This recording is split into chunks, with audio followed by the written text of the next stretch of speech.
আজকে আমি পুর ভরা আলুর দম বানাবো।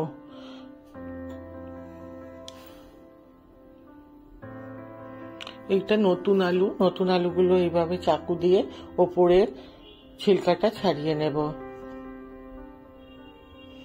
এইভাবে নতুন আলু তো অল্প একটু চাকু দিয়ে করলেই ছিলকাগুলো উঠে যায়। দিয়ে এইভাবে ভেতর থেকে আলুটাকে আমি একটা বাটির মতন বানিয়ে নেব। এইভাবে প্রত্যেকটা আলু কুড়ে নেব ভেতর থেকে।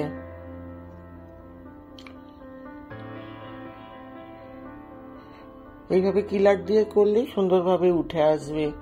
দিয়ে আমি ভালো করে ধুয়ে নিয়ে কিছুক্ষণ জলে ভিজিয়ে রাখবো আলুগুলো।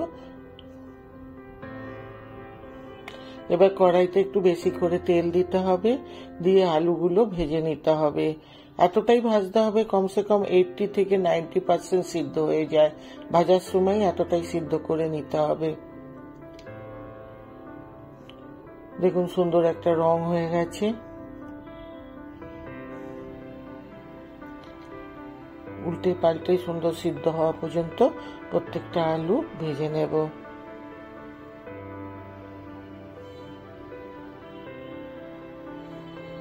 যে আলুগুলো ভেজে নেওয়ার পর ঠান্ডা হতে দিয়েছি, এবারে একটা প্লেটের মধ্যে আমি কিছুটা পনির এইভাবে গ্রেট করে নেব।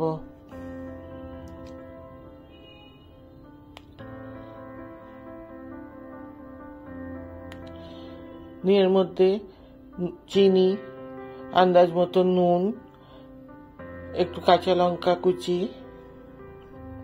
ধনে পাতা কুচি,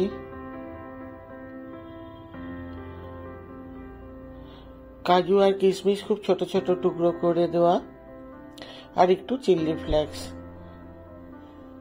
দিয়ে খুব ভালো করে মেখে নেব। আপনারা যদি মনে করেন কিমাও ভরে করতে পারেন, শুকনো করে কিমাটা বানিয়ে নিয়ে কিমাও ভরে করতে পারেন। এভাবে সুন্দর করে মেখে নেব পনিরটা।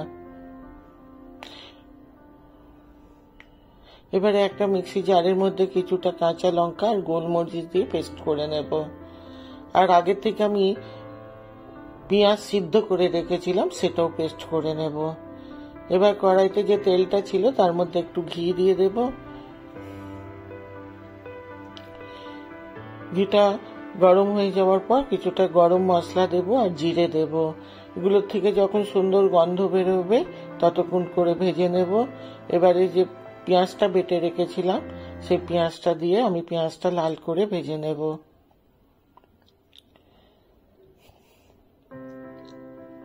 দেখুন সুন্দর একটা কালার এসে গেছে পেঁয়াজের। এবারে আদা রসুনের পেস্ট দেব। এটা যদি ভাবে নিরামিষ ভাবে করব তাহলে পেঁয়াজ রসুনটা বাদ দিয়েও করতে পারেন। এবারে কাঁচা লঙ্কা আর গোলমরিচ বাটাটা দিয়ে দিলাম, দিয়ে ওটাও খুব ভালো করে কষতে হবে।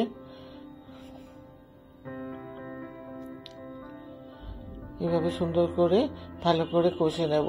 এবার ডেলি ইউজ মশলাগুলো জিরে, ধনে আর হলুদ খুব অল্প দিতে হবে, কেননা এই আলুর দমটা একটু সাদা কালারের হবে, সেই জন্য হলুদটা খুবই অল্প দিতে হবে।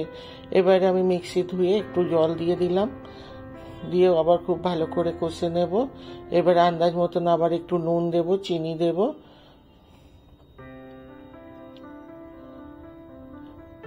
দিয়ে 4 টেবিল চামচ দই খুব ভালো করে ফেটিয়ে নিয়ে ওটাও দিয়ে দেব।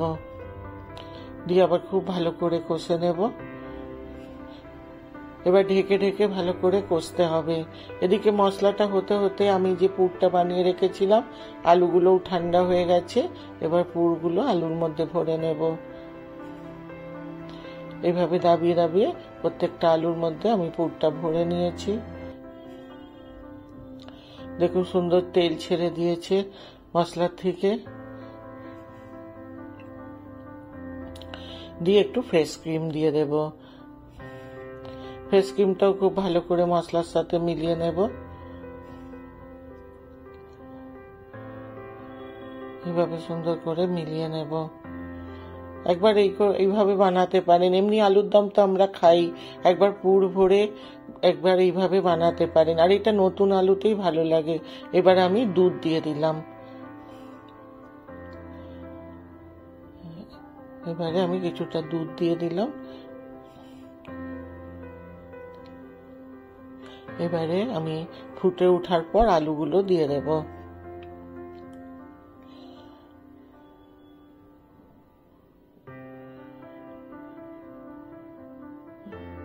এইভাবে প্রত্যেকটা আলুর ওপর একটু মশলা দিয়ে আমি ঢেকে দেব। দেখুন খুব সুন্দর সিদ্ধও হয়ে গেছে, যতটা বাকি ছিল ওটাও সিদ্ধ হয়ে গেছে দুধ ফুটে ঝোলের সাথে। এবার উপর থেকে একটু ধনেপাতা দিয়ে দেব, একটু কাঁচা লঙ্কা দিয়ে দেব, আর উপর থেকে একটু ঘি দেব। এই সময় ইচ্ছা করলে আপনারা একটু গরম মশলাও দিতে পারেন। আগে গরম মশলা ফোড়ন দেওয়া হয়েছে বলে আমি আর দিলাম না। এবারে এইভাবে পরিবেশন করব। এটা পোলাও, ফ্রাইড রাইস, রুটি, পরোটা, নান, এটার সাথে খুব ভালো লাগবে।